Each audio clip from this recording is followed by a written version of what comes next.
এবারে পরের প্রশ্ন, আমরা রোজা রাখতে গিয়ে সবসময় নিয়ত করব, আর আমরা এই নিয়তটা করব কখন? আপনি কি এ ব্যাপারে আমাদের কিছু বলবেন? নিয়তের কথা যদি বলতে হয়, এটা আমি আগেও বলেছি, নিয়ত করাটা হচ্ছে ফরজ। আমাদের নবীজি মুহাম্মদ সাল্লাল্লাহু আলাইহি ওয়াসাল্লাম বলেছেন, এটার উল্লেখ আছে সুনান নিসাইতে বুক অফ ফাস্টিং 2331 নম্বর হাদিসে। আমাদের নবীজি বলেছেন, সেই লোকের রোজা কবুল হবে না যে লোক আগের রাতে কোনো নিয়ত করেনি। তার মানে সবার জন্য যেটা ফরজ রোজা রাখা, এখানে বলছে আগের রাতে নিয়ত করাটা হচ্ছে ফরজ। সেটা আগের রাতের যে কোনো সময় করতে পারেন, ফজরের ওয়াক্তের ঠিক আগেও রোজার জন্য আপনি নিয়ত করতে পারেন। নিয়ত আপনি রাতে যে কোনো সময় করতে পারেন। একজন লোক রমজান মাসের শুরুতেও নিয়ত করতে পারে, এই নিয়তটা সারা মাস বজায় থাকবে।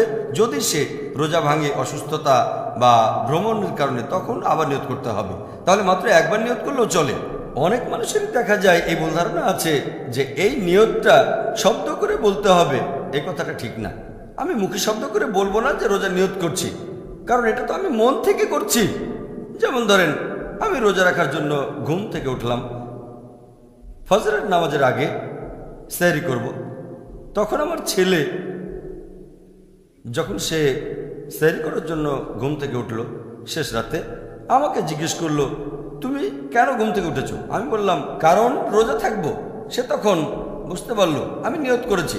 সেখানে বলার দরকার নেই যে আমি রোজা রাখছি, নিয়তটা আছে, তাহলে নিয়তটা থাকবে মনের ভেতরে, মুখ দিয়ে শব্দ করে বলতে হবে না।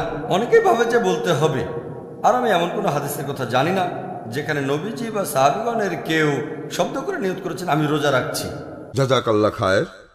ডক্টর জাকির নায়েক, আপনি আজকে এই পবিত্র রমজান মাসের প্রাথমিক কথা বলতে গিয়ে খুব সুন্দর আর ইন্টারেস্টিং কিছু উত্তর দিলেন।